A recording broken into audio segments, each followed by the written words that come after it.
Welcome to my YouTube channel. आज हम class 10th का सेकंड चैप्टर पॉलिनोमियल्स करते हैं। पॉलिनोमियल्स को हिंदी में कहते हैं बहुपद, मतलब बहुत सारी टर्म्स जिसमें हो। तो पॉलिनोमियल्स को हम दो तरीके से डिफरेंशिएट कर सकते हैं। पहला टर्म्स के अकॉर्डिंग, दूसरा इनकी डिग्री यानी घात के हिसाब से। पहले टर्म्स के हिसाब से करते हैं। अगर किसी पॉलिनोमियल में एक टर्म हो तो उसे हम कहते हैं मोनोमियल्स। जैसे 2x a square 4p q r।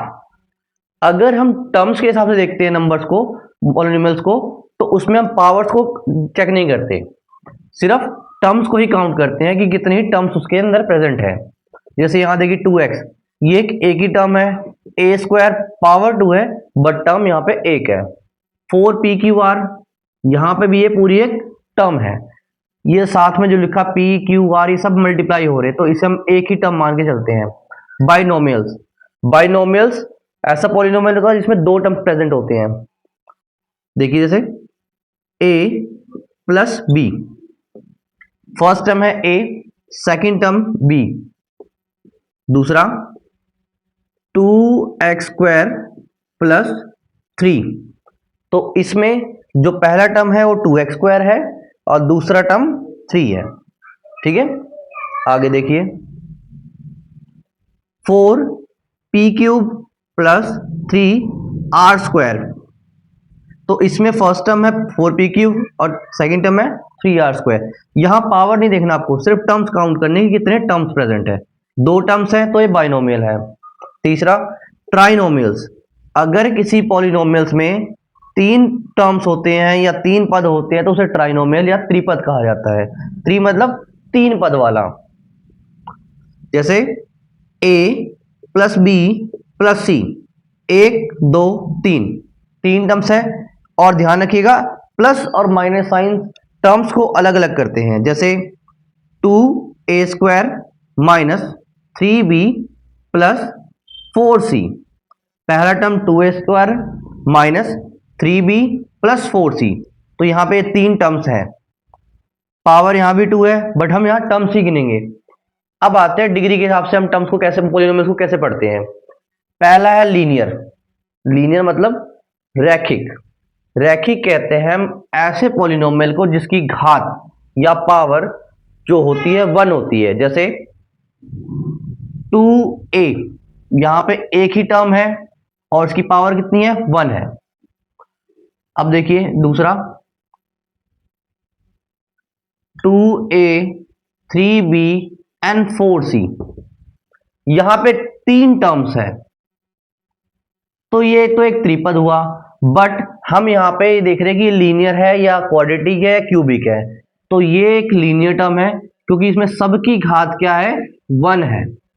तो यहां पर हम घात देखेंगे, ये नहीं देखेंगे कि उसमें कितने टर्म्स है, क्योंकि हमें बताना है कि ये लीनियर है, क्वाड्रेटिक है, क्यूबिक है। तो लीनियर, क्वाड्रेटिक, क्यूबिक में हम सिर्फ घात देखते हैं और यहाँ पे पॉलिनोमियल्स को हम घात या डिग्री के हिसाब से चेक करेंगे।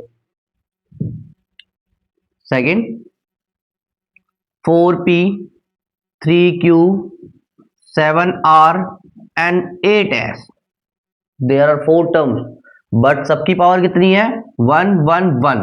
तो ये हमारे लिए क्या है, लीनियर है, लीनियर पॉलिनोमियल है एक। देन अब आता है क्वाड्रेटिक। क्वाड्रेटिक मतलब द्विघात। द्विघात हम उसे कहते हैं जिसकी मैक्सिमम पावर जो होती है घात की वो होती है 2। ठीक है, आगे देखिए p²